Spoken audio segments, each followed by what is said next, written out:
S'il vous plaît, on va commencer cette conférence d'Ictus.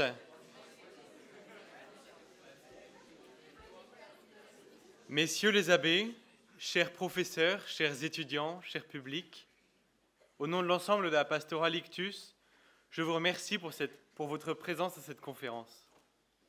L'intérêt que vous manifestez pour ces événements nous permet de faire venir des intervenants extérieurs de qualité. Ainsi, le 15 mars prochain, Maître Triomphe, avocat de Vincent Lambert, viendra nous présenter les circonstances de ce drame. Pour l'heure, c'est le père Albert-Marie Crignon qui nous honore de sa présence afin de nous parler de l'œuvre de John Ronald Tolkien. Père Crignon, je vous remercie chaleureusement d'avoir accepté notre invitation. Vous êtes avant tout prêtre, membre de la fraternité Saint-Vincent-Ferrier, mais également titulaire d'une licence de théologie de l'Université de Fribourg. Les nombreux articles que vous avez publiés vous ont conduit à étudier la théologie dogmatique, la morale ou encore les Écritures saintes. Vous êtes auteur de l'œuvre « Qui es-tu, mon fils ?», éditée en 2019, abordant le thème de la filiation à travers les personnages bibliques de Rachel et de Jacob. Ce soir, c'est au tour du personnage de Tolkien que vous nous amènerez à réfléchir. Cet écrivain et universitaire du XXe siècle est l'auteur de célèbres œuvres, Le Hobbit et Le Seigneur des Anneaux, mais au-delà de cet univers de la Terre du Milieu, dont il a entièrement inventé langues, peuples et géographie, il fit naître d'autres romans, poèmes et nouvelles plus méconnus. Grâce à une véritable mythologie, l'auteur anglais parvient à nous faire parvenir un ensemble d'enseignements d'ordre moral, parfois religieux, étant, selon ses mots, absorbé dans l'histoire et dans le symbolisme.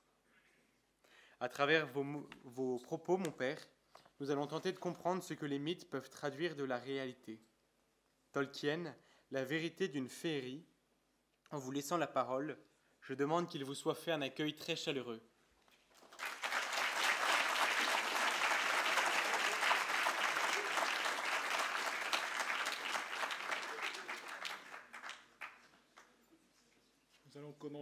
Nous allons commencer par nous remettre dans l'ambiance féerique de Tolkien en regardant un petit extrait du fameux film qui a été tiré de son œuvre.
J'aimerais d'abord, donc, pour vous présenter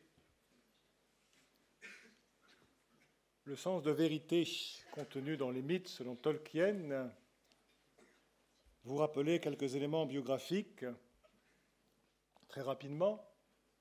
Donc tout d'abord, Tolkien donc, est né en 1892. Ah, j'arrive pas à faire défiler le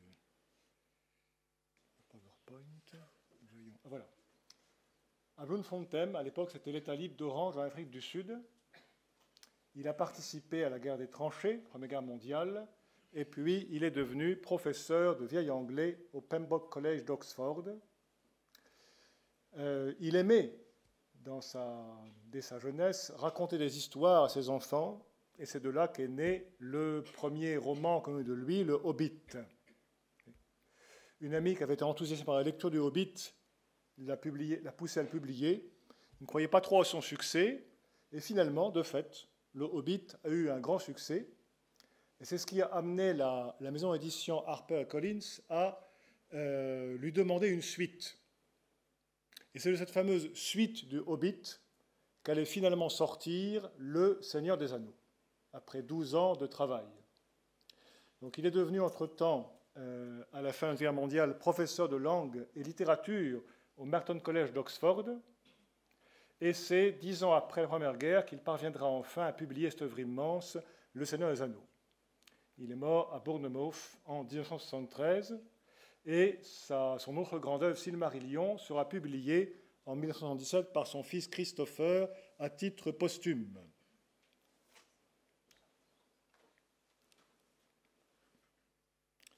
Alors, je vous ai remis après deux images.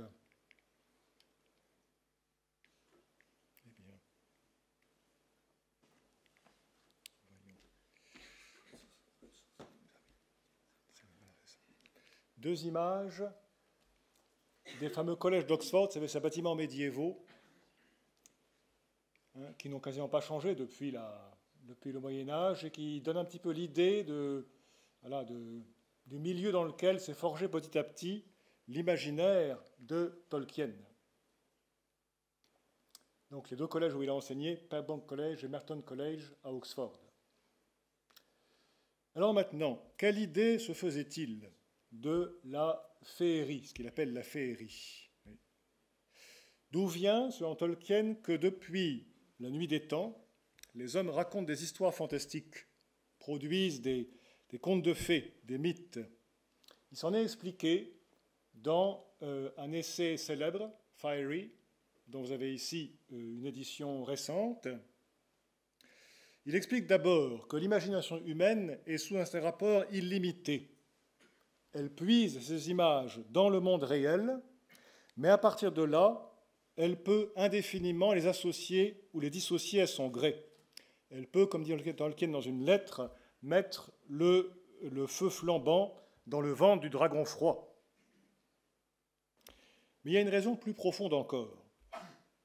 Tolkien s'en est expliqué dans un poème intitulé Mythopoeia, la fabrique du mythe. Ce poème, c'était une réponse à son ami, Lewis, qui avait soutenu que, dans une discussion, que les mythes ne sont que de beaux mensonges. Et Tolkien soutenait au contraire que les œuvres féeriques disent le vrai à leur manière, ou au moins elles aspirent à le faire. Elles sont en effet, les œuvres féeriques, un témoignage rendu à cette vérité fondamentale: l'homme est créé, il doit son être à un créateur, il a été établi par lui vice-roi de la création visible, et malgré la chute originelle, il s'en souvient. Il ne peut pas complètement l'oublier, alors il imite son créateur.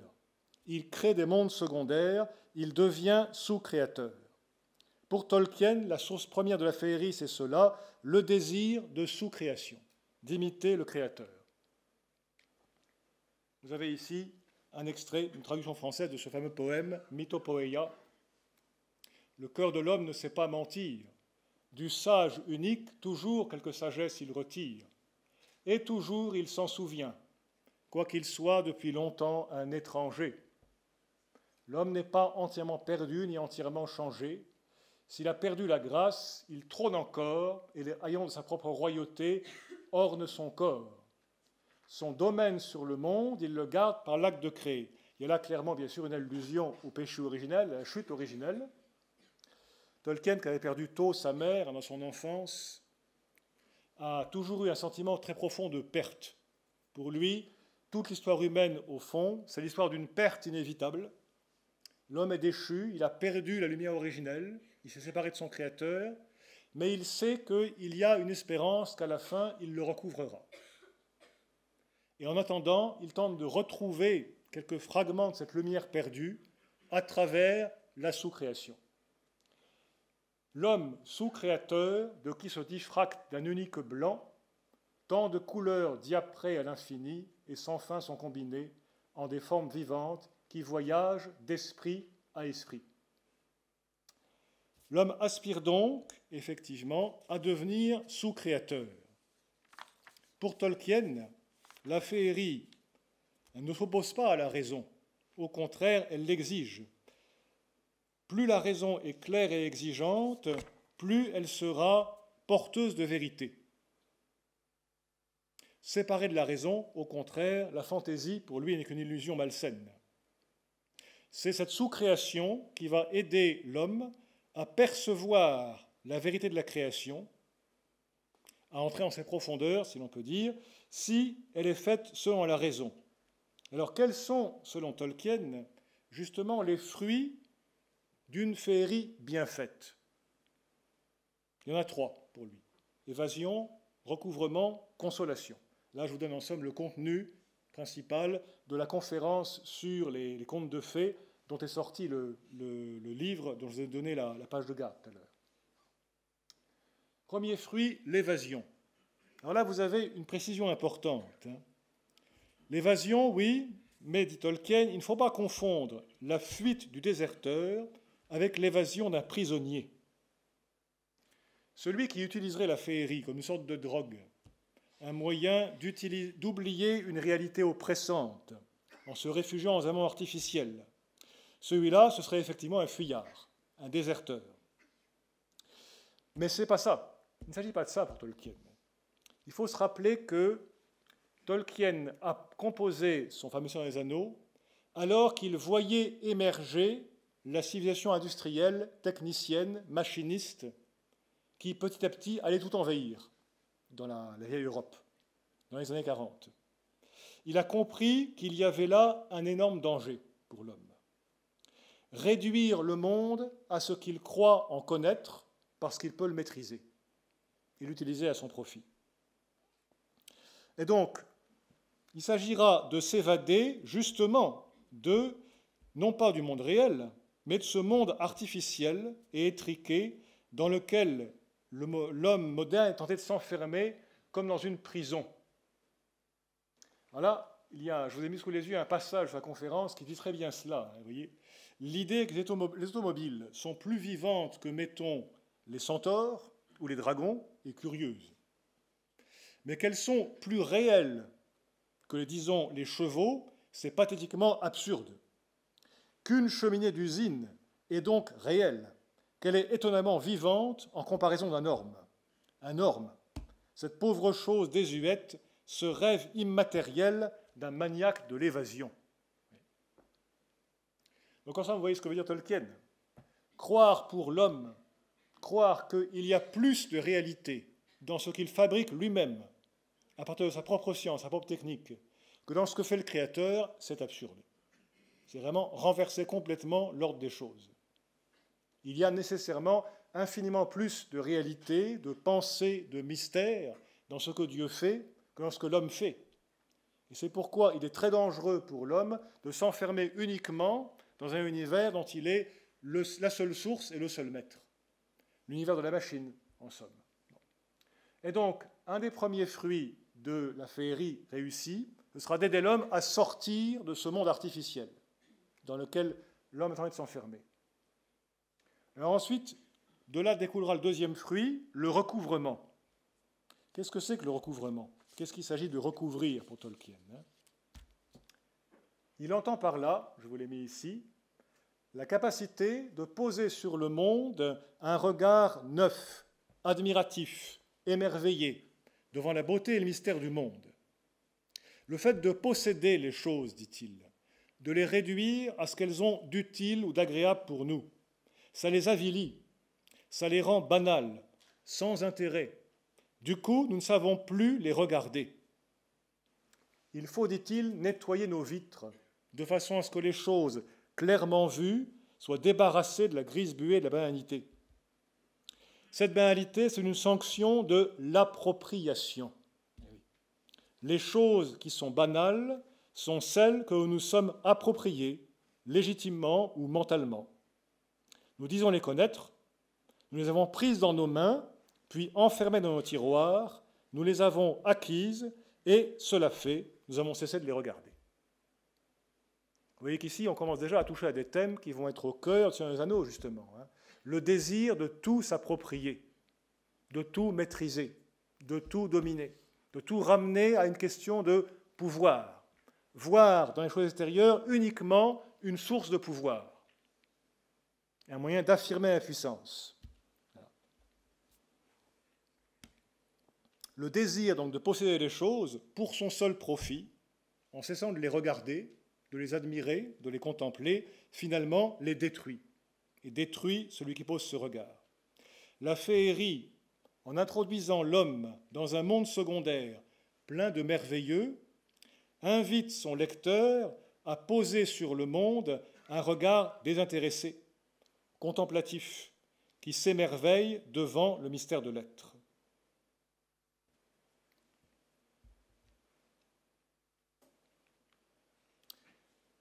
Alors, il y a encore pour Tolkien un troisième fruit, plus précieux encore, celui qu'il appelle la consolation. Alors, c'est là que la pensée de Tolkien se fait vraiment originale, à mon avis. Un conte de fées bien écrit, bien captivant, peut offrir, dit-il à son lecteur, diverses sortes de consolation. Il peut donner de satisfaire certains désirs de l'homme, au moins en imagination, désirs inassouvis dans le monde réel. Par exemple, un désir superficiel, visiter la mer à son aise, ou un désir beaucoup plus profond, échapper à la mort. Mais la principale consolation de la féerie consiste dans ce que Tolkien appelle le catastrophe. Vous voyez, une catastrophe, ça signifie une chute de haut en bas. Une catastrophe, c'est l'inverse. Un renversement soudain de bas en haut, du mal en bien. Donc, renversement soudain du mal en bien, produit par une intervention spéciale, gratuite, de la puissance divine. Victoire soudaine et inattendue, bien qu'espérée, sur les forces de mensonge et de mort, alors que soudainement, tout semble perdu. Tout à l'heure, nous avons eu, à travers l'extrait du film, un exemple de cette catastrophe en modèle réduit, si vous voulez. Tout semble perdu pour la compagnie. Ils ont affaire à un pouvoir démoniaque venu du fond de l'enfer, la flamme d'Udun, comme dit, c'est-à-dire la flamme de l'enfer, comme dit Gandalf, et ils ne peuvent rien faire face à une force comme celle-là. Pourtant, au dernier moment, Gandalf arrive à les sauver. En brisant le pont, avec toute sa puissance magique, il fait tomber le baroque dans l'abîme. Donc, ils sont sauvés au dernier moment. Mais, comme toujours, il y a le prix à payer. Il faut qu'il accepte de sacrifier sa propre vie, de donner sa vie pour que ses amis puissent être sauvés. Donc, on ne peut pas vaincre le mal sans y mettre le prix, sans payer le prix, mais c'est possible. Celui qui va jusqu'au bout de sacrifice, il peut recevoir d'en haut une force qui lui permettra de renverser un mal beaucoup plus grand et que l'homme ne pourrait pas vaincre par lui-même. Vous voyez un premier aspect de ce que Tolkien appelle le catastrophe. Oui. Dieu accorde à l'homme, en somme, cette victoire soudaine sur un mal beaucoup trop grand pour lui, beaucoup trop fort pour lui, parce qu'il a consenti à affronter jusqu'au bout le mensonge, la mort, sans jamais pactiser avec eux. C'est ça. Il y a bien l'idée, je reviens sur la scène qu'on vient de voir, là, il y a deux sortes de deux flammes qui s'affrontent. Vous voyez, le Balrog, c'est un démon, donc un esprit inférieur auquel Morgoth a donné une forme corporelle, avec des pouvoirs particuliers, entre autres celui de souffler du feu. Donc ils sont terriblement puissants, mais il y a en Gandalf un autre feu. Il affronte le Balrog en disant « Je suis un serviteur du feu secret ». Alors le feu secret, c'est quoi? Dans le roman, ce n'est pas précisé, mais si on lit le Silmarillion, on comprend que le feu secret, en fait, c'est le feu de Valinor, le feu du paradis des Valar, d'où vient Gandalf, mais c'est plus profond encore. Dans une lettre, une des nombreuses lettres qu'il a écrites à ses correspondants en réponse aux questions sur son œuvre, Tolkien précise que ce qu'il appelle le feu secret, dont parle ici Gandalf, c'est cette puissance qui habite le monde et qui le tient dans l'existence, dans l'unité. On pourrait presque dire, si vous voulez, en fait c'est le Saint-Esprit, c'est ça. C'est quasiment comme si Gandalf disait « Je suis un serviteur de l'Esprit de Dieu répandu à travers le monde ». Donc, bien qu'il paraisse, vous avez pu voir, il paraît tout petit, minuscule par rapport au Balrog. Pourtant, il a en lui une force infiniment plus grande, la force de l'Esprit divin. Et c'est ce feu-là, cette flamme-là, qui l'oppose à la flamme de l'enfer qu'il a en face de lui.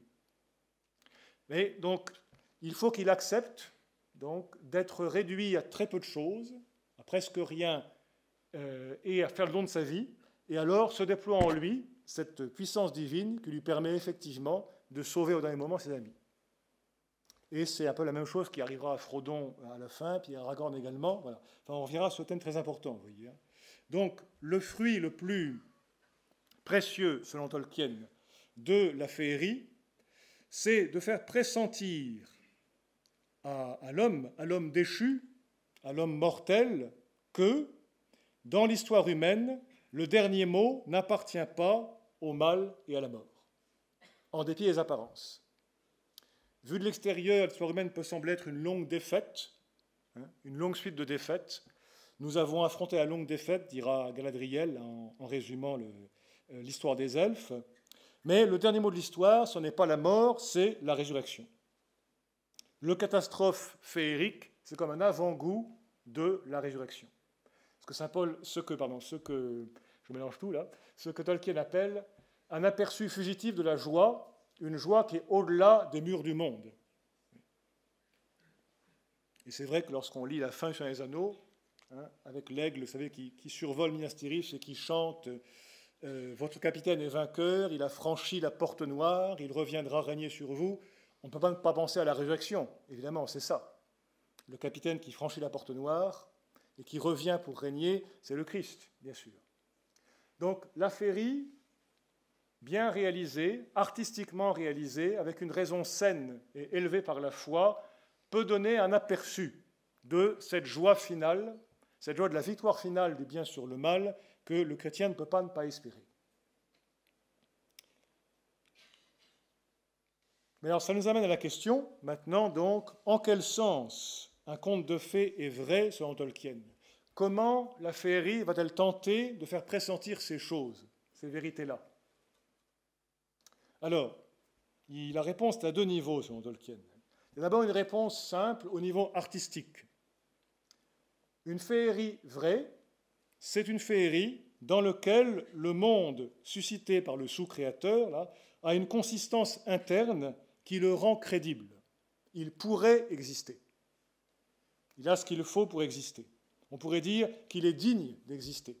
Il y a dans ce monde-là assez de vérité, assez de beauté, pour qu'on dise « ce monde-là pourrait exister, il vaudrait la peine d'exister ». C'est ce que est le lecteur, dans le temps où il est dans la féerie, consent à habiter ce monde et à le tenir pour vrai, en quelque sorte. C'est ce que Tolkien appelle une créance secondaire. Bon. Mais il y a une réponse plus profonde qui se fait au niveau des aspirations du cœur humain. La féerie apparaîtra vraie en ce sens qu'elle montre ce qui aspire à exister, ce qui devrait exister selon le vœu le plus profond du cœur humain. Au cours de la lecture, et surtout au sortir de celle-ci, une fois qu'on est entré dans le catastrophe, là, le lecteur se dit, dans cette histoire, il y a tellement de vrai, de bien, de beau, que ça mérite d'être, ça devrait être. Est-ce que ce n'est qu'un rêve? Est-ce que cela, personne ne l'a réalisé, en réalité? Eh bien, en fait, Là, lorsque la féerie, selon Tolkien, a amené le lecteur à se poser cette question, elle a fait le maximum qu'elle puisse faire. Elle l'a amené, en quelque sorte, au seuil de l'Évangile.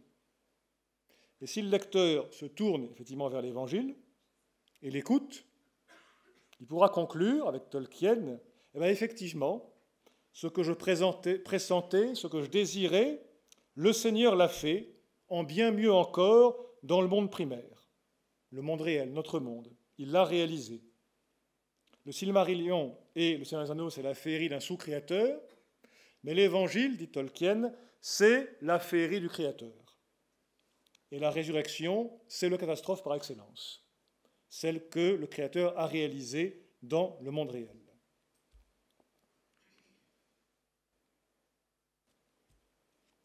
Alors, il reste à préciser un point capital pour comprendre comment Tolkien véhicule sa vérité à travers son œuvre. Il est certain, pour lui, il n'en a jamais douté, que son œuvre est d'inspiration foncièrement chrétienne. Il a écrit dans une lettre à un correspondant prêtre que, selon lui, le Seigneur des Anneaux est bien entendu, dit-il, une œuvre fondamentalement religieuse et catholique. Mais il faut bien entendre en quel sens elle l'est. Il n'a jamais eu l'intention de composer une allégorie des mystères révélés, à la façon, par exemple, des Chroniques de Narnia, de son ami Lewis. Tolkien détestait l'allégorie, il le dit franchement. Pour lui, c'est quoi une allégorie? Une allégorie, c'est un langage codé dont celui qui l'utilise a toutes les clés. Et une fois que le lecteur a trouvé les clés, il n'a plus qu'à les utiliser. Les symboles deviennent parfaitement transparents. On peut décoder l'allégorie. Alors pour Narnia, ça donnera, d'accord, c'est clair, Aslan, c'est le Christ, la sorcière blanche, c'est le diable, et ainsi de suite. Bon, c'est quand même plus utile que ça, c'est vrai. Mais Tolkien n'écrit pas de cette façon. Il ne fait pas de ces écrivains qui ne se sont jamais considérés comme maîtres de leur propre œuvre, au point de pouvoir dire que tel élément de son monde secondaire, à lui, correspondrait nécessairement à tel autre du monde primaire. Il préfère dire, c'est le premier point, que ces figures sont effectivement applicables à telle ou telle réalité, et en général des réalités chrétiennes, effectivement, parce qu'elles s'en inspirent d'une façon plus ou moins consciente, mais certaine. Dans la lettre au père Robert Murray, que je viens déjà de citer, la lettre 142, dans ce recueil, il explique bien ce qu'il veut dire par là. Mais Murray lui avait dit que son personnage de Galadriel, la reine elfe, lui faisait penser à la Vierge Marie. Et Tolkien répond « Je pense voir exactement ce que tu entends, par tes références à Notre-Dame. Effectivement, c'est sur elle que se fonde toute ma propre perception limitée de la beauté en majesté comme en simplicité. » Ça veut dire quoi?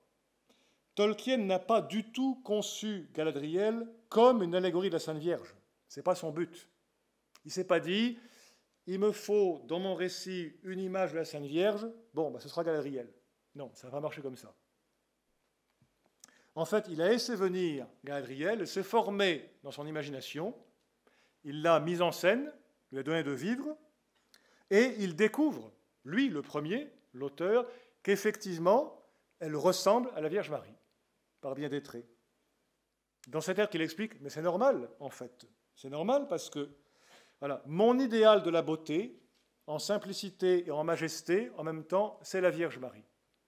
Donc, voulant concevoir une reine elfe, c'est-à-dire en fait une femme humaine, mais douée d'une beauté féerique, qui surpasse les possibilités de la nature humaine, je ne pouvais pas ne pas, évidemment, m'inspirer de l'image de la Vierge Marie que, en tant que catholique, je porte dans mon inconscient.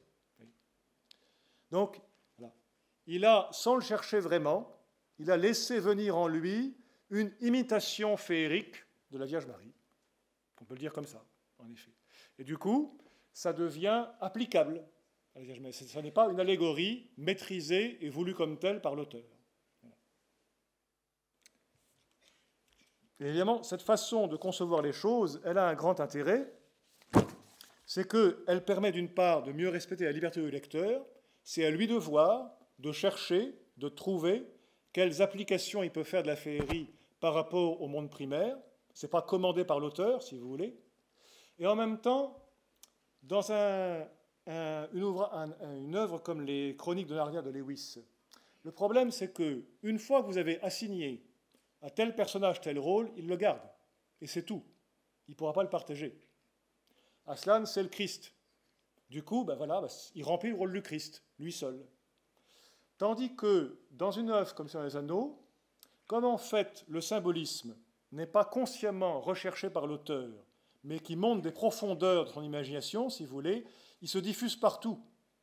Et du coup, vous aurez un symbolisme chrétien diffracté, répandu sur de multiples personnages. Comme on le disait tout à l'heure avant la conférence, là, dans le Seigneur des Anneaux, il n'y a pas une figure du Christ, il y en a plusieurs.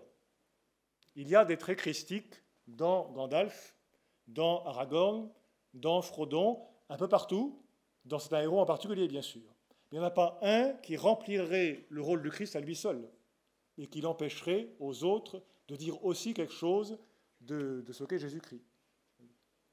On voit bien que quand Gandalf, évidemment, il tombe dans l'abîme, et ensuite il en ressortira par une sorte de résurrection, ça ne peut pas faire penser, bien sûr, à la mort et à la résurrection de Jésus. Bon. Mais lorsque Aragorn traverse le chemin des morts et en ressort vivant, là aussi, on pense à une figure de mort et de résurrection. Bon. Et de même pour Frodo, qui à plusieurs reprises, encore ce passage bien connu, là. Vous savez, la poursuite des Nazgûl, qui finissent par être balayés par les flots en furie de la rivière déclenchée par Elrond. Là. Bon. Évidemment, un lecteur qui connaît la Bible ne pourra pas ne pas penser au passage de la mer Rouge, bien sûr. Alors Tolkien s'en est sûrement inspiré parce que c'était présent à son esprit. Mais il n'a pas voulu allégoriser le passage de la mer Rouge. C'est pas ça. Il a montré une figure de salut, de catastrophe, c'est le cas de le dire à nouveau, à travers une inspiration exodique, effectivement, chrétienne. Oui, donc un symbolisme chrétien, effectivement, mais diffusé dans les profondeurs du récit, qui de temps en temps émerge à la surface, et que le lecteur doit faire l'effort d'aller chercher et découvrir par lui-même. Il ne sera pas imposé par l'auteur, voilà, ça c'est ça, et tu dois penser comme ça. Ça ne marchera pas de cette façon-là. Oui. Alors, je ne peux pas, bien sûr, essayer de développer tous les aspects en une conférence de cette mythologie inspiration chrétienne. Je vais en choisir quelques-uns simplement. Je vous rappelle d'abord que la mythologie chrétienne, d'inspiration chrétienne de Tolkien, elle est d'abord profondément, évidemment, monothéiste. Au départ, il y a un unique, Eru. Eru, c'est l'unique. Ilúvatar, le père de tout. C'est du vieil anglais. On voit bien qu'Illu, ça fait penser à All. Vatar, ça fait penser à Vater en allemand. Le père de toutes choses. Donc au départ, un Dieu unique. Ensuite, les premiers créés, les Ainur, les bénis, donc ce sont des esprits créés par Ilúvatar pour former sa cour et chanter ses louanges. Les Ainur donc commencent à chanter et à cette musique originelle, Ilúvatar désigne de donner forme. Il donne la réalité. Voilà. C'est un peu comme si je puis dire, le créateur lui-même, en quelque sorte, avait demandé à des romanciers, à des féériciens comme Tolkien, voilà, composez-moi un monde imaginaire, je vais lui donner la réalité. Et effectivement, donc, il donne réalité à la musique des Ainur. Bon. Certains restent auprès de lui, on pourrait les appeler les anges assistants, si vous voulez. D'autres se tournent vers la terre, Arda, pour en assister les habitants. Ils deviennent les Valar, les puissances, qu'on pourrait appeler des anges envoyés. Donc on voit bien qu'effectivement, il y a à l'arrière-fond de tout ça un modèle chrétien, le Créateur entouré par ses anges, dont certains restent auprès de lui pour le contempler, simplement, et d'autres pour chanter avec lui, et d'autres se tournent vers les hommes pour les aider. Là, l'inspiration chrétienne est claire, effectivement. Alors, ce premier point est important parce que Tolkien nous rappelle, en commençant comme ça, que le destin des hommes et du monde visible ne dépend pas que de causes visibles. Il dépend d'abord et avant tout de l'action de puissances invisibles, mais bien réelles, qui parfois peuvent se rendre visibles et qui, en tout temps, nous aident ou nous combattent. Tolkien était profondément spiritualiste. En tant que chrétien, c'est pas forcément normal. Il était convaincu que l'homme appartient à deux mondes, au monde visible par son âme et au monde visible par son corps. Et donc, le combat qu'il aura à mener est un combat d'abord spirituel. Il a un enjeu qui dépasse le monde visible. Je vais y revenir tout à l'heure parce que c'est un point fondamental chez Tolkien.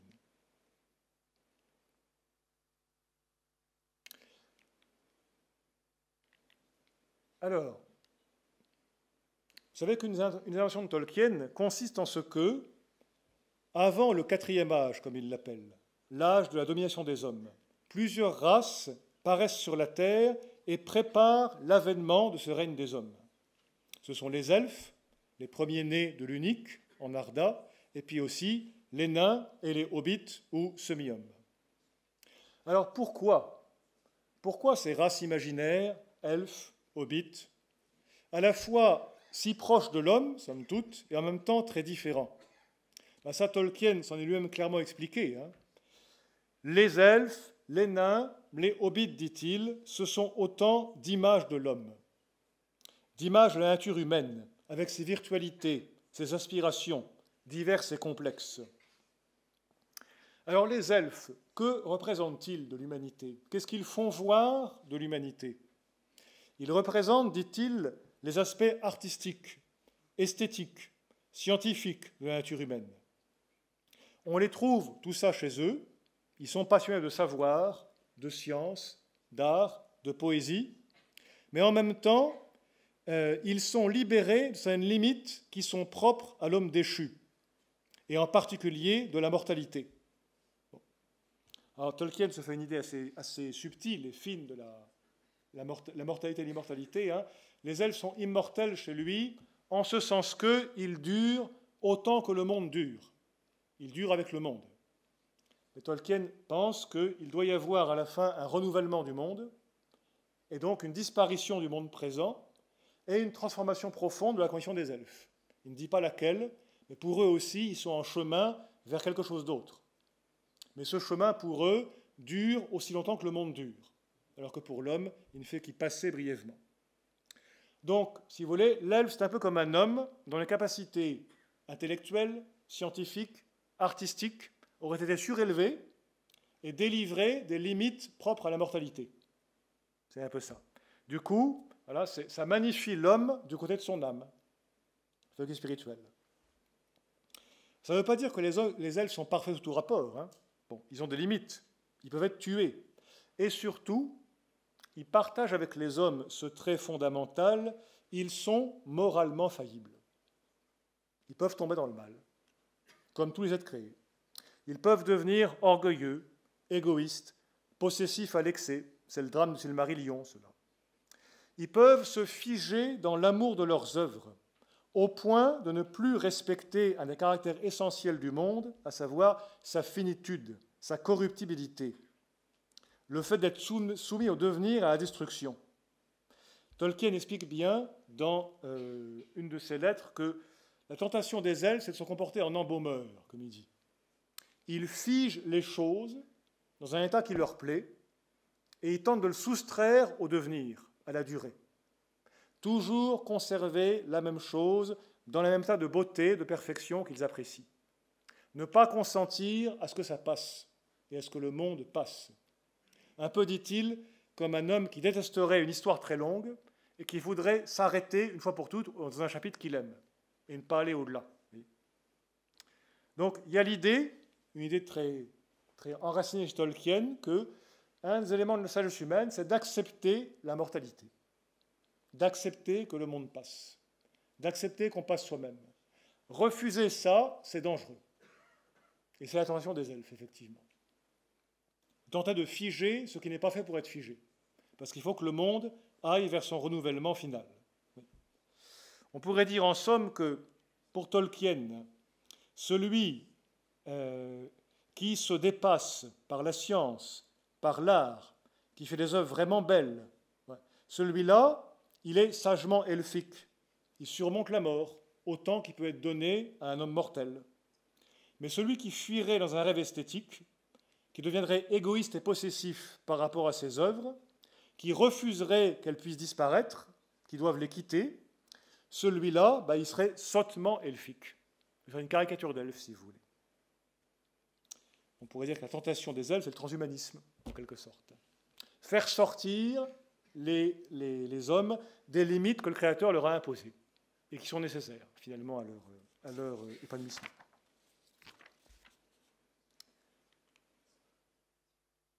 Voici encore une illustration des elfes avec Elrond. Et puis, bien sûr, la fameuse reine elfe Galadriel. Alors, disons un mot des nains aussi. On va les oublier, ces braves nains.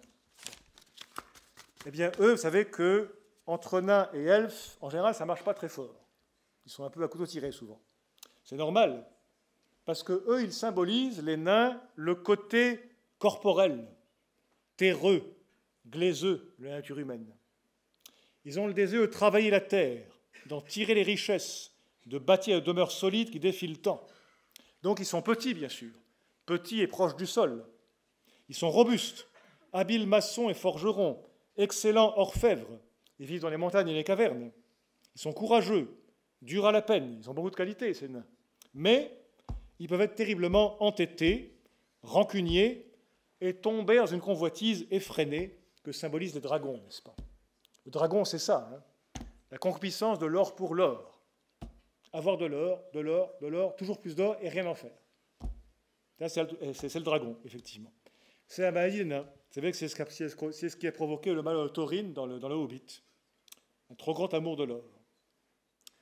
Les nains de Tolkien semblent nous dire, en quelque sorte, eh bien, vous êtes faits pour travailler la terre, mes amis. Travaillez-la, travaillez la terre, façonnez l'or, façonnez l'argent, tirez-en des œuvres belles et durables, mais ne devenez pas stupidement avides d'or comme les dragons, parce que vous êtes faits pour plus grand que cela. Vous ne pouvez pas vous limiter à la terre. Et puis les hobbits, enfin, les braves hobbits, c'est des gens comme vous et moi, hein, des gens ordinaires, humbles, ayant des goûts simples, aimant la bonne chair et les maisons douillettes. Ils sont l'homme moyen, comme Tolkien, d'où leur petite taille, justement. C'est l'homme moyen. Souvent trop borné, trop terre-à-terre, casanier, hein, comme l'ancien, le père de Sam Gamgee, là, avec sa sagesse terrienne, un peu courte quand même, c'est sûr. Bon, mais capable aussi de s'élever jusqu'à l'héroïsme, ces gens-là, s'ils sont élevés, aidés par les grands. La rencontre de Gandalf, puis des elfes, va réveiller l'héroïsme latent des hobbits, chez Frodo et Sam en particulier, et les élever à un niveau vraiment extraordinaire. Vous voyez qu'à travers ces différentes espèces, là, en somme, Tolkien a su nous donner, il me semble, une image remarquable et frappante des virtualités, en bien ou en mal, de la nature humaine, de tout ce qui peut ennoblir l'homme ou au contraire l'avilir. On pourrait dire que l'homme idéal, pour Tolkien, serait celui qui aurait à la fois, mais on a tous plus ou moins de cela, bien sûr, hein, à la fois l'esprit contemplatif des elfes, l'application au travail et la patience des nains, et le bon sens réaliste des hobbits.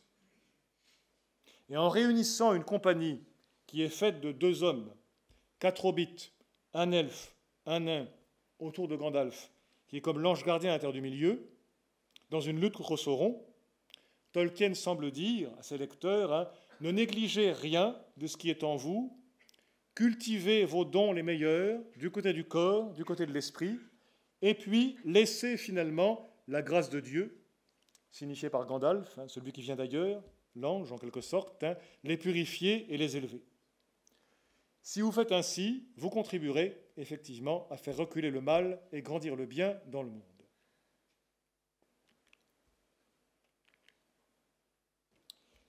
Alors j'aimerais encore vous dire un petit mot sur une des créations les plus originales de Tolkien, la création des Ents. Ces arbres parlants, là. Pourquoi Tolkien, qui était passionné des arbres, qui les aimait tellement, en effet, a-t-il voulu créer ces êtres étranges, donc cette sorte d'arbres qui marchent, qui parlent, qui pensent, qui se battent, qui se défendent. Bon. Ben, les Ents, on pourrait dire que ce sont, pourrait-il dire, des arbres magnifiés par le sous-créateur qu'est Tolkien, élevés au-dessus d'eux-mêmes par le don de la pensée, de la parole, du mouvement. Ils sont comme une sorte d'incarnation du mystère de la création visible, dans lesquels la pensée de Dieu est répandue partout. On pourrait dire, en quelque sorte, il me semble, qu'à travers un Ent, c'est l'idée divine de l'arbre, l'idée que Dieu se fait de l'arbre, qui devient visible, et qui s'exprime, et qui parle, et qui se défend. Si vous y réfléchissez, en fait, un homme, c'est ça, hein.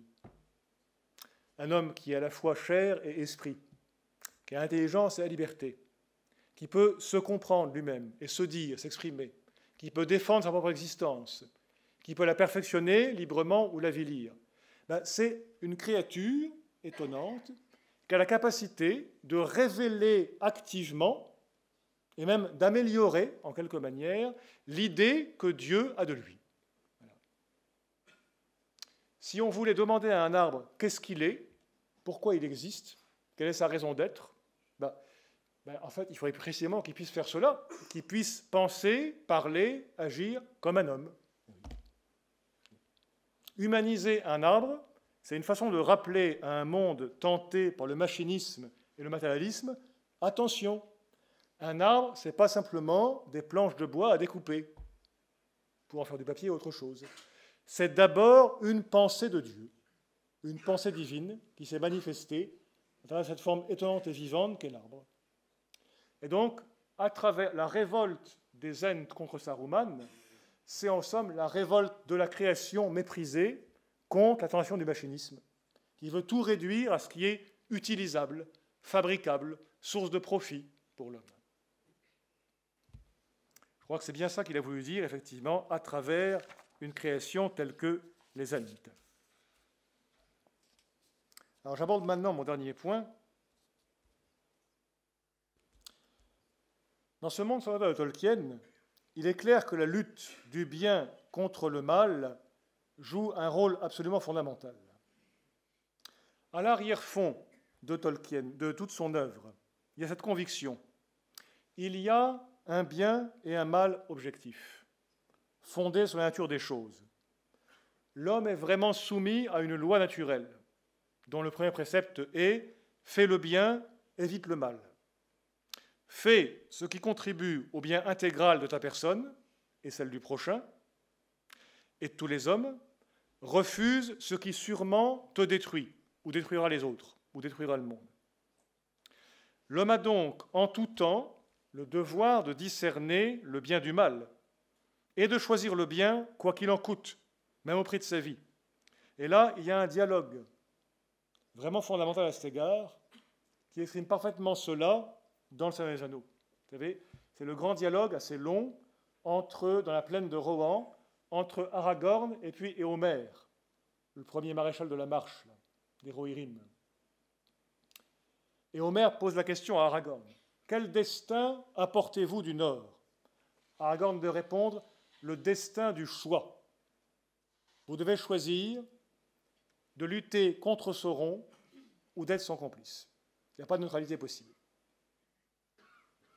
Ensuite, donc, Éomer, s'étonnant de voir toutes ces merveilles surgir du sol, des hommes des hobbits qu'il ne connaissait pas, qu'il n'avait jamais entendu parler, ou comme des légendes lointaines, des hommes vêtus d'habits elfiques qui ont traversé la forêt d'or de Galadriel et qui ont survécu, il s'étonne. Et il conclut, tout dans le monde est devenu étrange. Comment jugerait-on de ce qu'il faut faire en une telle époque? Et là, vous voyez la réponse d'Aragorn.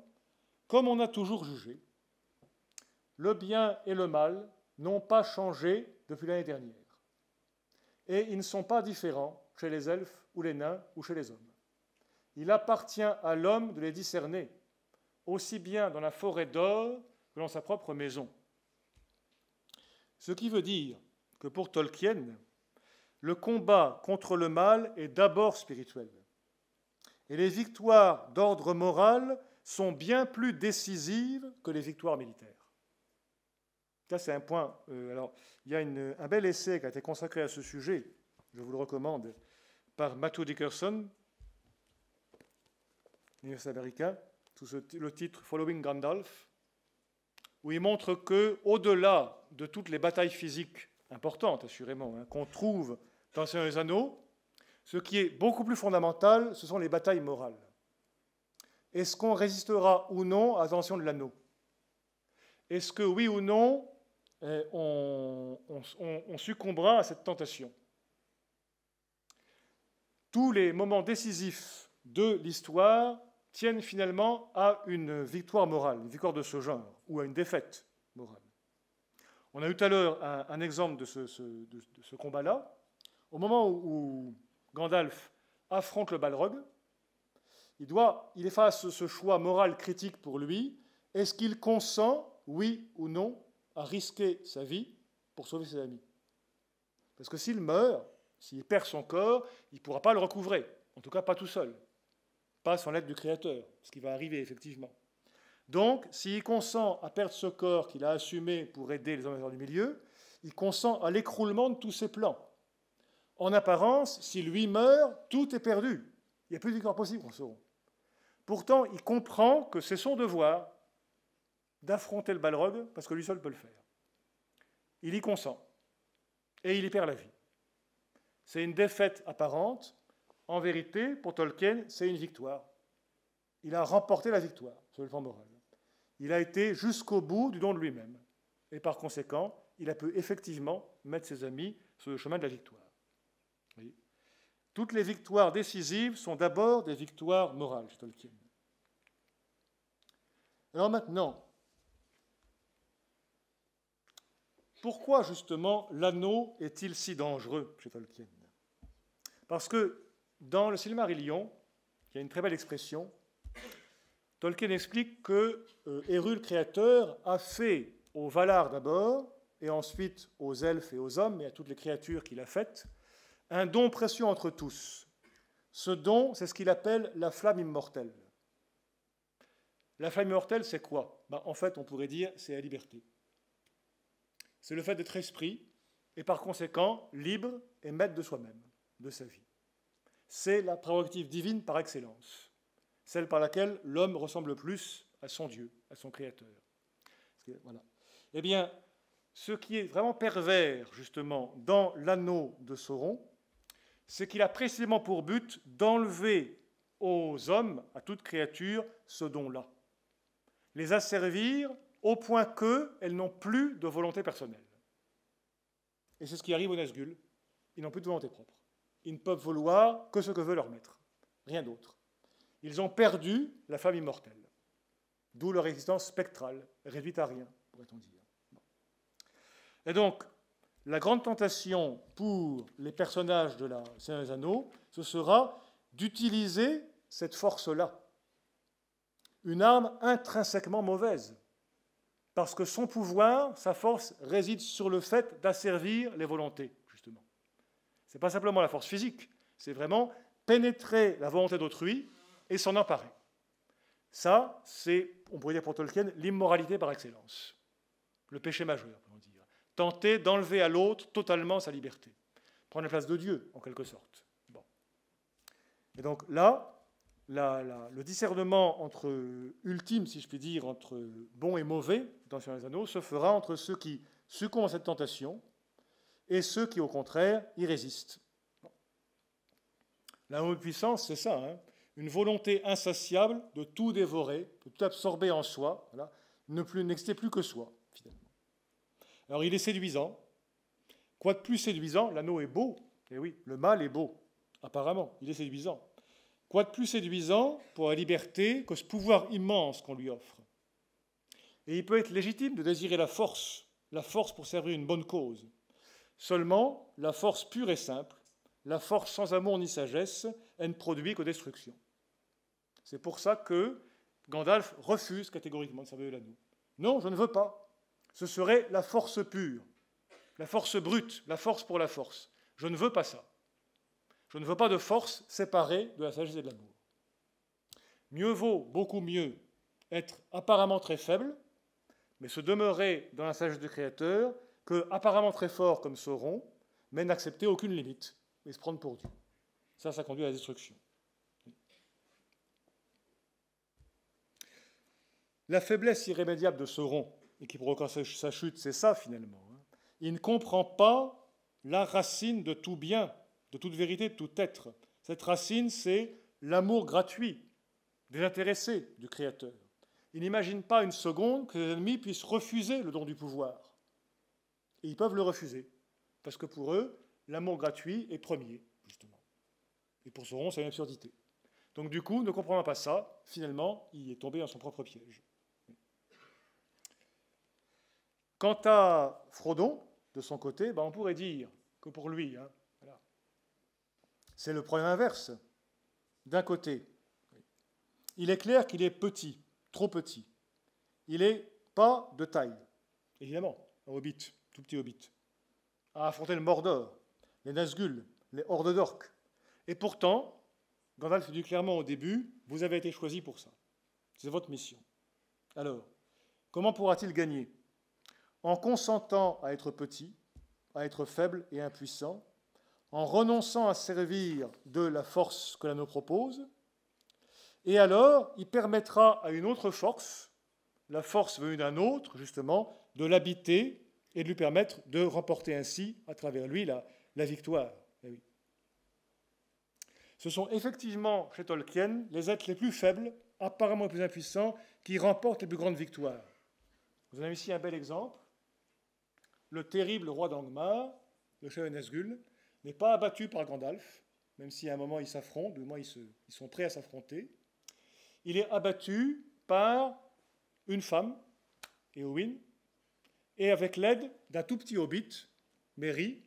Et Tolkien nous dit qu'il a frappé, comme vous savez, le spectre par derrière, à son genou, et le roi d'Angmar n'a pas senti venir la menace parce qu'il n'avait aucune considération pour cette espèce de misérable qui était dans la boue. Là. Il n'y faisait pas plus attention qu'à un ver dans la boue. Il ne soupçonnait pas qu'un si petit tête puisse lui faire du mal. Bien sûr. Il a méprisé le petit, le faible. Il est abattu par le petit et le faible. Évidemment, là aussi, c'est clair que cette femme qui tranche la tête de la bête, là, ça ne peut pas ne pas faire penser à Judith, dans la Bible, et aussi, bien sûr, à la Vierge Marie, écrasant la tête du serpent. Là, il y a une application facile à faire, pour le coup. Mais on voit bien qu'effectivement,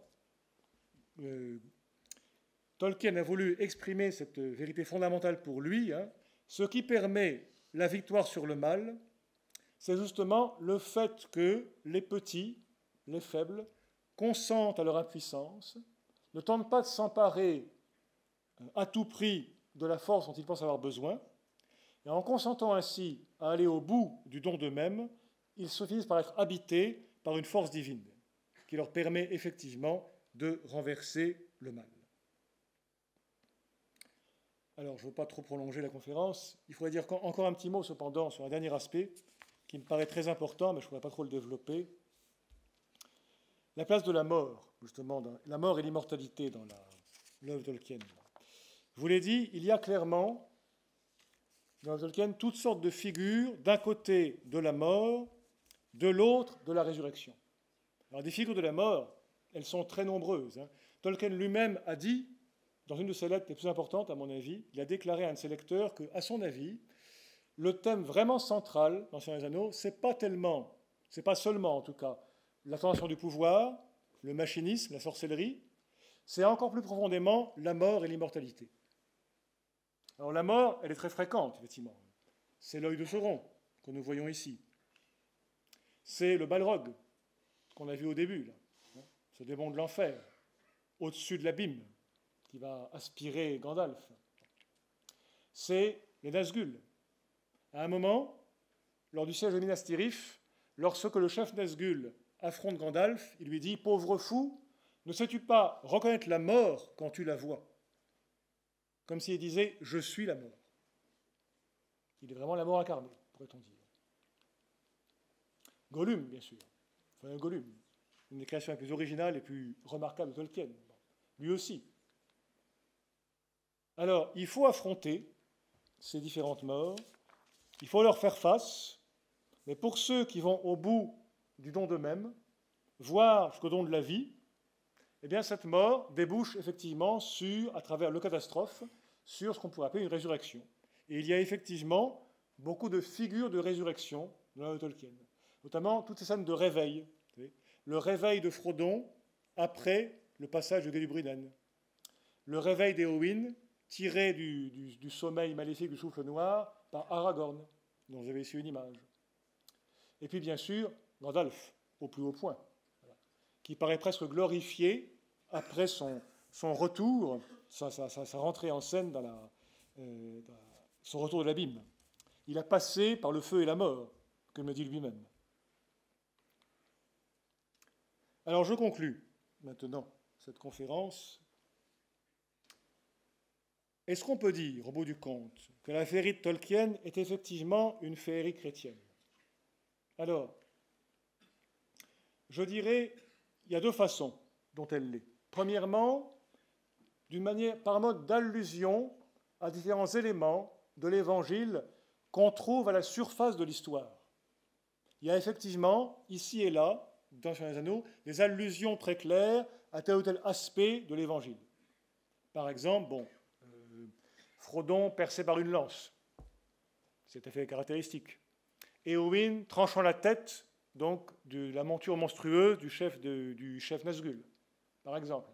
Ou bien le fait que, d'après les chronologies tolkienniennes, la chute de Sauron s'est produite un 25 mars. 25 mars, l'Annonciation, c'est pas un hasard, c'est signé. Donc il y a des petits clins d'œil, si vous voulez. Mais ça, c'est la partie superficielle. Ce qui est plus important, je vous l'ai expliqué au début, c'est l'inspiration en profondeur. La féerie de Tolkien veut ouvrir les yeux du lecteur au mystère du réel. Un réel qu'il faut d'abord contempler avant de songer à l'exploiter. Ensuite, c'est une féerie qui fait aimer la vérité chrétienne. C'est si beau, que ça devrait être vrai. Il faudrait que ce soit vrai. Ça mériterait d'exister. Et pour aller plus loin, il faut effectivement faire le pas de la foi. Et la foi assure qu'effectivement, c'est vrai. L'Évangile contient tout cela en bien mieux encore. Il contient, dit-il, toute l'essence des contes de fées, parce qu'il est effectivement la féerie du Créateur.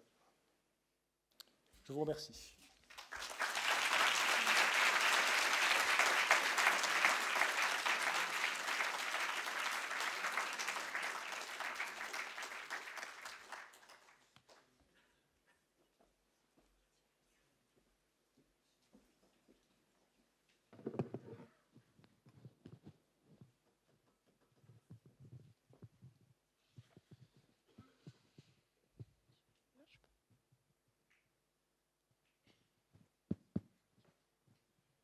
Merci mon père pour cette conférence sur Tolkien. Donc, s'il y en a qui ont des questions, veuillez lever la main.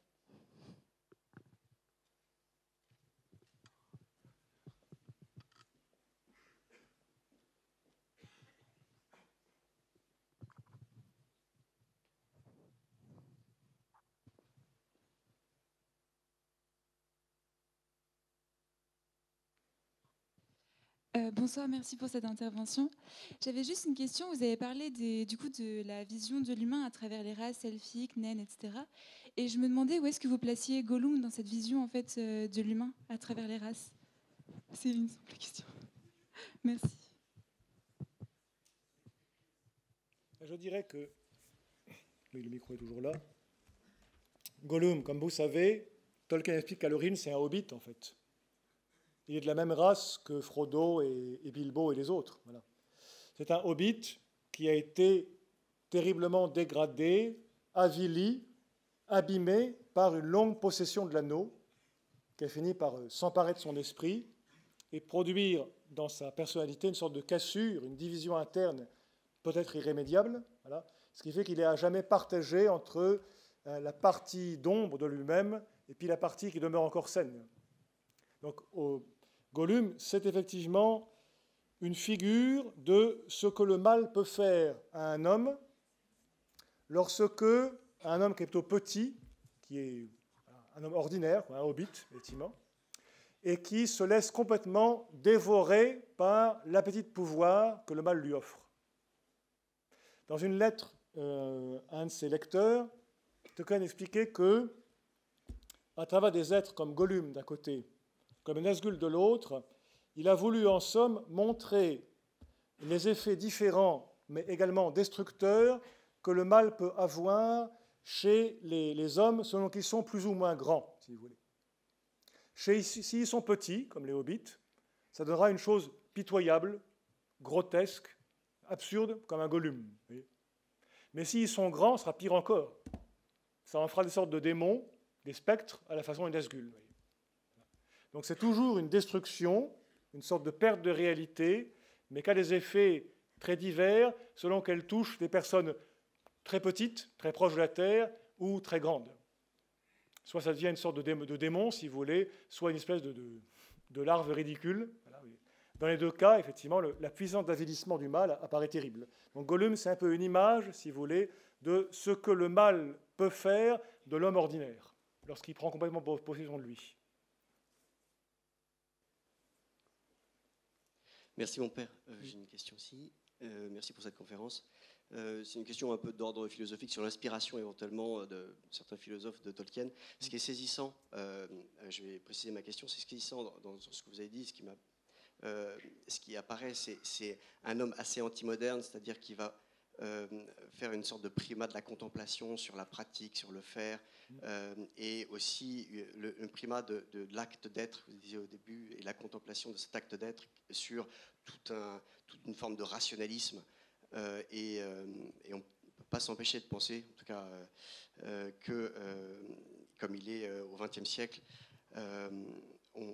il y a ce désir peut-être un peu philosophique de chasser une philosophie trop rationaliste et d'être attaché à un certain, peut-être un rattachement à un certain existentialisme chrétien, ou en tout cas un désir de vouloir retrouver, réenchanter le monde, retrouver cet enchantement qui est la contemplation peut-être de l'acte d'être, comme disait saint Thomas d'Aquin, et qui ne peut pas se conceptualiser vraiment, quoi. Voilà. C'est un peu philosophique. Oui, je crois que c'est très vrai. Hein. Je connais un grand amateur de Tolkien qui m'avait dit que voilà, il tâchait d'entretenir un rapport personnel avec Tolkien dans la communion en dessin, et que quelquefois, lorsque la journée était difficile, il arrivait de s'adresser à lui dans la prière et de lui demander de l'aider à réenchanter sa journée. Et il me disait, ben ça marche, effectivement. Mon regard sur les choses se change, je vois des choses belles que je ne voyais pas auparavant. Il me semble que ma journée est réenchantée, effectivement. Il m'aide à redécouvrir la beauté des choses que je ne voyais plus. À propos de cette inspiration de Tolkien, un lecteur lui a posé la question, est-ce que vous pensez avoir pu faire cette œuvre-là tout seul? Et il a répondu, non, maintenant, c'est-à-dire une fois qu'il avait constaté que le Seigneur des Anneaux commençait à se vendre partout, qu'il connaissait un succès planétaire déjà de son vivant, hein, non, je ne pense pas avoir pu le faire tout seul. Maintenant, ça me paraît de plus en plus évident. Et au fond, il disait lui-même, effectivement, que j'ai eu le sentiment, en finissant ce livre, que c'est un peu comme un cri d'alarme que j'avais lancé face à un monde qui est au fond en train de succomber à la tentation de l'anneau. Après la Deuxième Guerre mondiale, il dira, on a employé la bombe atomique pour abattre le Japon et finir la guerre. En somme, on a utilisé l'anneau.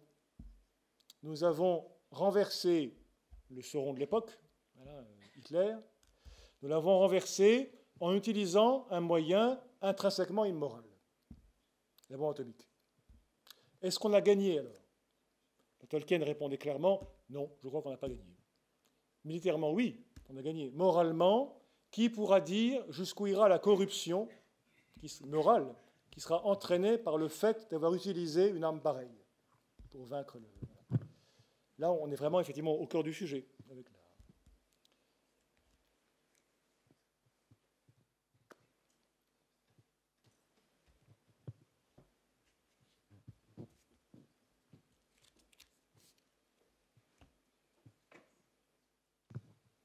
Bonsoir mon père, merci pour la conférence. Oui. Ma question, c'était est-ce que vous pensez que Peter Jackson, qui a fait le film, était conscient de tout ça, de cet aspect chrétien de l'œuvre? Alors, Peter Jackson, personnellement, je ne saurais pas vous le dire. Je crois qu'on peut dire que, dans l'ensemble, à part quelques fausses notes ici ou là, il y en a quelques-unes, c'est un peu inévitable dans ce type de film, il me semble qu'il a réussi à être assez fidèle, effectivement, à l'esprit de l'œuvre. Maintenant, est-ce qu'il a vu tout cela? Ça, je ne pourrais pas vous le garantir. Mais je crois qu'il a quand même compris le côté profondément humaniste de Tolkien, et qu'il a essayé de faire ressortir dans son film, avec quelques petits dérapages réels. Bon, ça, c'est autre chose. Mais je ne vais pas me lancer dans la critique du film. Mais... En tout cas, c'est clair que si on veut accéder à la profondeur de l'œuvre, le film ne peut pas suffire. Il faut vraiment aller au livre, le lire, puis entrer en ses réflexions. Par exemple, un dialogue tel que je viens de le montrer, là, entre Éomer et Aragorn, il me semble qu'il n'est pas présent dans le film. Ou du moins, il l'est, mais extrêmement réduit. Et je ne me souviens pas si précisément cette phrase-là, en particulier, est présente dans le film. Le bien et le mal n'ont pas changé par rapport à hier. Alors, c'est fondamental. Mais dans le film, ça ne paraît pas nécessairement. Donc là, il y a des réductions inévitables. Merci.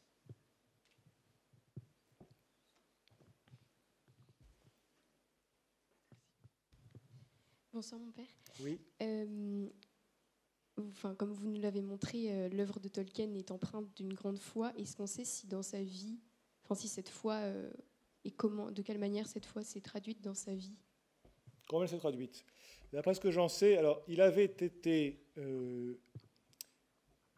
élevé dans le catholicisme par une mère elle-même convertie dans l'anglicanisme. Et une chose qui l'a profondément marqué, c'est que après sa conversion à l'anglicanisme, qui s'est produite quand lui-même était encore tout petit, il avait quoi, 4-5 ans, je crois, il a remarqué que sa mère n'allait plus à la même église. Bon, c'en est pourquoi elle changeait de lieu de culte. Elle a expliqué à ses enfants. Elle s'est faite catholique. Bon. Mais du coup, sa famille a très mal pris la chose, l'a pour ainsi dire laissé tomber. Elle est tombée dans la misère et elle a dû travailler très dur, comme femme de ménage, dans différentes maisons, pour faire vivre ses enfants. Et elle s'est littéralement tuée à la tâche. Il semble qu'elle ait contracté un diabète qui n'a pas été bien diagnostiqué, et un jour, son fils l'a retrouvée morte. D'où ce sentiment de perte irrémédiable qui traverse un peu toute son œuvre. Donc, il a toujours considéré sa mère comme une martyre de la foi catholique. Donc évidemment, il ne pouvait pas être très attaché à cette foi. Alors je sais qu'entre autres, ça se manifestait chez lui par une très profonde dévotion eucharistique. Il avait un grand attachement au Saint-Sacrement. Il a été très exigeant, trop peut-être d'une certaine manière, pour se préparer à la communion. Voilà. Et il a une belle lettre à un de ses fils, je ne sais plus lequel, dans laquelle il dit, voilà, si j'avais un testament à te donner, mon fils, et un trésor à te léguer, ce serait le Saint-Sacrement. Puis il explique dans cette lettre pourquoi, pour lui, le Saint-Sacrement a été l'assaut de sa force dans toute sa vie chrétienne.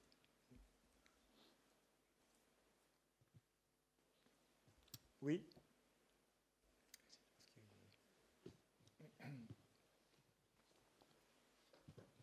Merci Père pour la conférence. J'aurais une question par rapport à un futur lecteur que j'espère être. C'est de commencer d'abord par le Silmarillion pour découvrir l'univers Tolkien ou d'abord le Seigneur des Anneaux? À mon avis, d'abord le Seigneur des Anneaux. Parce qu'il faut reconnaître que le Silmarillion, c'est une œuvre beaucoup moins facile d'accès. Le Seigneur des Anneaux, c'est une œuvre qui est épique, qui est pleine d'action, qui est aussi très ramassée dans le temps. Il se passe plein de choses dans l'espace de 6 mois. Voilà. Bon, c'est une œuvre très vaste parce que voilà, l'action est compliquée, il y a beaucoup de fils, il y a beaucoup de passages descriptifs, voilà. Mais ça reste malgré tout très entraînant et très, très captivant, très lisible. Le Silmarillion, c'est en fait une mythologie que Tolkien a tenté de produire pendant toute sa vie et qui n'a pas vraiment pu achever. Il a essayé, dans un premier temps, de lier la publication du Silmarillion à Seigneur des Anneaux. L'éditeur a reculé et finalement, il a dû les publier séparément. Et après le succès du Seigneur des Anneaux, il a tenté de venir à bout du Silmarillion et il n'y est pas arrivé. Et après sa mort, son fils Christopher a choisi, parmi les nombreux textes achevés ou inachevés que son père avait laissés, il a fait une sorte de compilation et de travail de futurage pour arriver à un récit continu. Mais il s'ensuit un récit qui est extrêmement vaste, qui dure des millénaires, enfin c'est sur des millénaires, depuis la création du monde jusqu'au début du troisième âge. Et alors quand on rentre dedans, en plus, Tolkien m'a fait remarquer que dans le Silmarillion, il n'y a pas de hobbits. C'est surtout l'histoire d'elfes, c'est vrai sur les elfes. Du coup, on est un peu déconcerté. On est facilement un peu perdu dans cette multitude de noms étranges, de pays étranges, de langues extraordinaires. Donc, je pense qu'il faut d'abord commencer au Seigneur des Anneaux, et ensuite, une fois qu'on est entré dedans et qu'on commence à connaître un peu Tolkien, on peut aborder le Silmarillion. L'inverse, ce n'est pas forcément le cas, mais ça risquerait de décourager.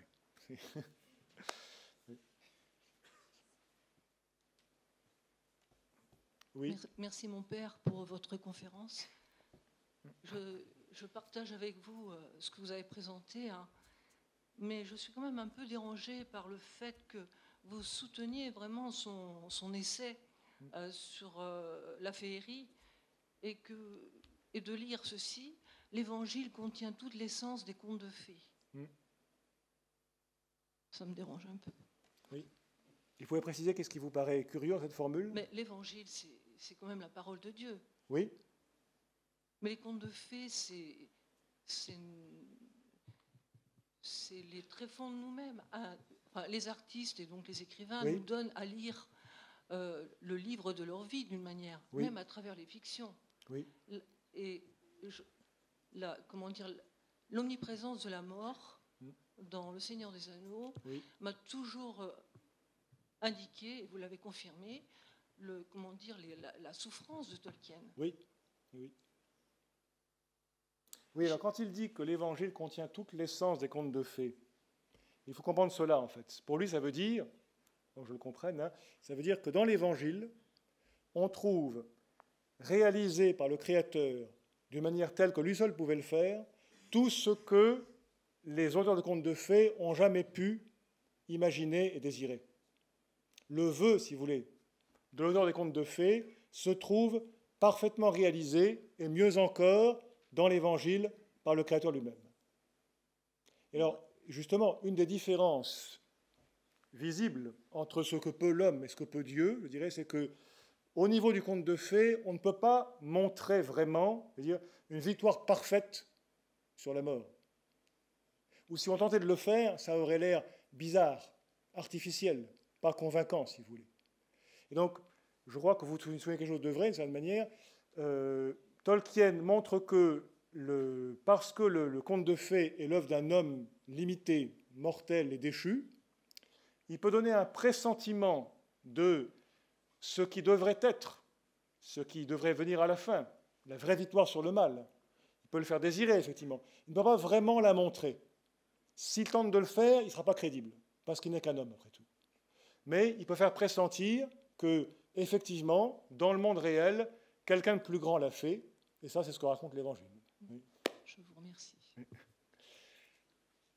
Bonsoir, mon père. Juste ici.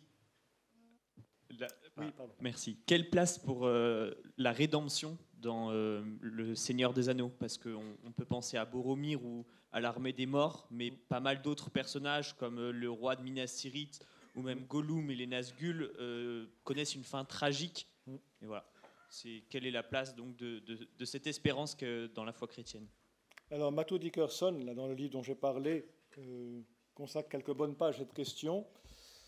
Il montre qu'effectivement, il y a une sorte de réflexion sur la rédemption qui traverse l'œuvre de Tolkien.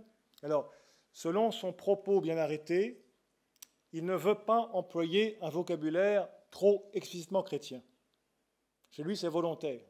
Il empêche que le côté chrétien de son œuvre apparaisse trop en surface. Parce que dans son idée, une mythologie n'est pas faite pour ça. Une mythologie, un conte de fées, fait pressentir le vrai. Elle ne dit pas le vrai, elle ne le révèle pas comme le pourrait le faire l'Évangile, effectivement. Ce serait mélanger les genres. Il y a ce qui appartient au Créateur et ce qui appartient à l'homme. L'homme peut faire pressentir la vérité de l'Évangile, il ne va pas la dire, il ne va pas la remplacer, ça n'a pas de sens. Enfin, il peut la dire, mais il ne va pas tenter de faire quelque chose que l'Évangile a déjà dit d'une certaine manière. Donc il faut bien distinguer les genres pour Tolkien. Il y a la mythologie qui suggère, qui oriente vers le vrai, et l'évangile qui est la révélation divine proprement dite. Donc, il ne parlera pas de rédemption. Ce terme-là ne se rencontre pas dans le... Par contre, il parle souvent de guérison. Plusieurs fois, il est question, effectivement, par exemple, de la guérison de Gollum. Gandalf insiste au début sur le fait qu'il faut épargner Gollum au maximum, ne pas le tuer tant que c'est possible, tant que ce n'est pas absolument indispensable, parce qu'il y a encore un espoir que peut-être il pourra être délivré de l'emprise de l'anneau, qu'il pourra être guéri, comme il dit. Autrement dit, il y a un espoir de la rédemption des mauvais.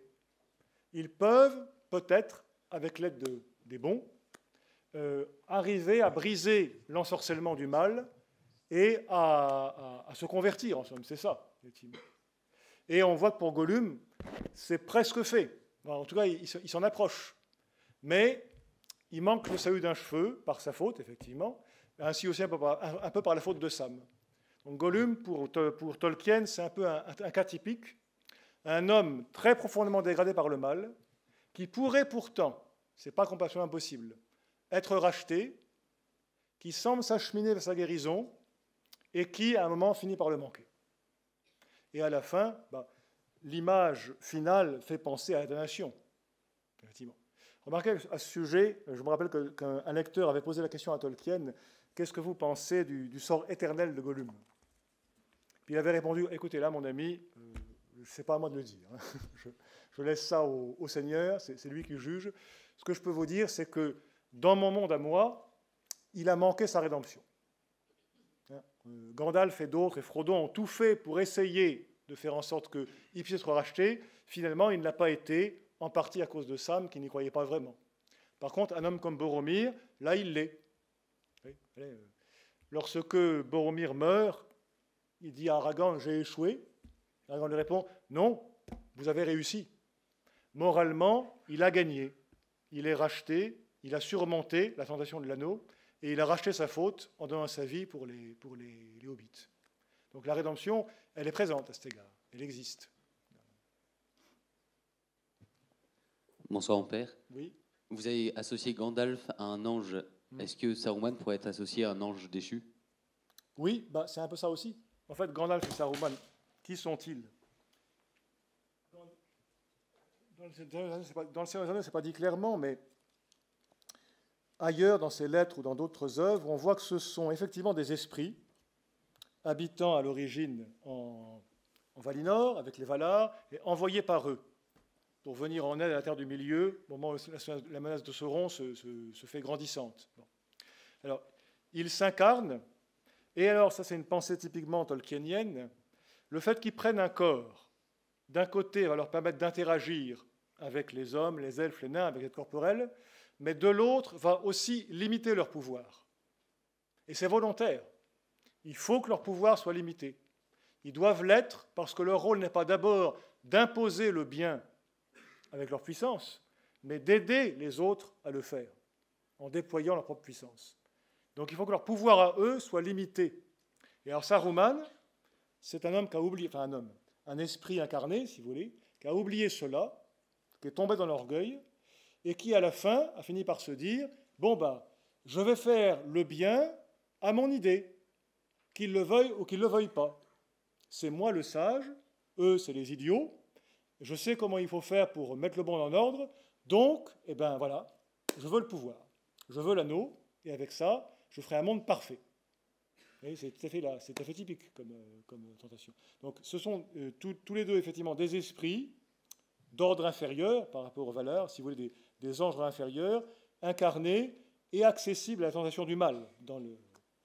Et leur tentation typique d'un esprit, c'est de se dire, voilà, je suis d'un rang supérieur, je vais imposer à ceux qui sont en dessous de moi ma manière de voir et de faire. Je leur ferai du bien, qu'ils le veuillent ou non. Et quand ça commence comme ça, on devient un tyran, évidemment. C'est la tentation de Saruman. Et c'est à laquelle Gandalf n'a pas succombé.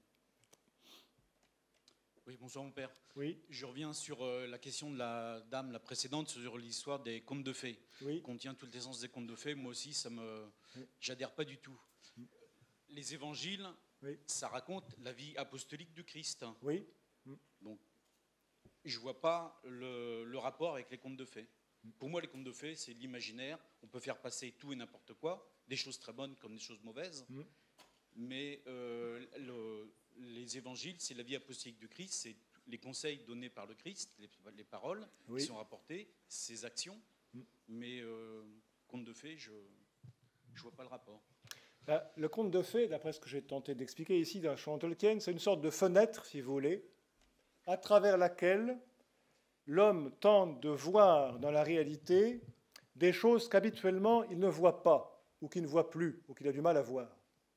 Il tente, à travers le monde imaginaire produit par le sous-créateur, de voir les choses en profondeur, redécouvrir le mystère de l'arbre, le mystère des créatures en général, redécouvrir la pensée, la sagesse, l'amour mystérieusement répandu par le Créateur en toutes choses, et que le regard utilitaire et machiniste fait oublier. Et alors, parmi ces choses qui font le fond de la réalité, il y a le sentiment profond qu'a l'homme d'être déchu, d'être divisé intérieurement, d'être tiraillé par le mal. Je fais comme dit saint Paul, je vois bien où est le bien, je voudrais le faire et j'y arrive pas. Ce que je fais, c'est le mal que je ne voudrais pas faire. Il y a aussi l'énigme de la mort. Pourquoi dois-je mourir alors que voilà, je sens que je suis fait pour vivre, pour exister? Pourquoi Dieu qui est bon m'a-t-il soumis à la mortalité? L'homme se pose ces questions. Le conte de fées lui suggère des éléments de réponse à travers la mythologie, en mettant en scène des dieux, des hommes, des anges. Voilà. Donc c'est des fragments de lumière, comme disait Tolkien. Ces fragments de lumière qu'on trouve dispersés dans les mythologies anciennes ou dans une mythologie moderne comme celle du Seigneur des Anneaux, eh bien, ils se trouvent tous parfaitement présents, réunifiés, présentés à l'homme avec une vérité absolue dans l'Évangile. Vous voyez l'idée? Ici, on accède à la vérité par petits fragments. Ça ne peut pas être parfait, ça ne peut pas être vraiment. Et puis, dans l'Évangile, on voit enfin une personne en laquelle toutes ces vérités fragmentaires se réunissent et sont effectivement parfaitement révélées. C'est bien les mêmes vérités, mais ici, à l'état de recherche et de fragments, ou aussi d'espérance, et ici, à l'état d'unité parfaite, de pleine révélation, et aussi, ce qui est bien mieux, de pleine réalisation. Parce que pour le coup, c'est dans le monde réel.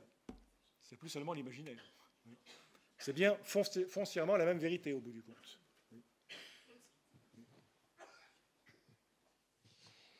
Il est temps de clore, mais c'est bien dommage parce qu'on vous écouterait longtemps. Merci beaucoup, mon père. Mille merci pour cette conférence très inspirante, très passionnante, qui nous donne sans doute envie soit de lire, soit de relire, peut-être certains, les Seigneurs des Anneaux et d'autres œuvres de Tolkien. En tout cas, un grand merci. On peut encore applaudir le père pour cette...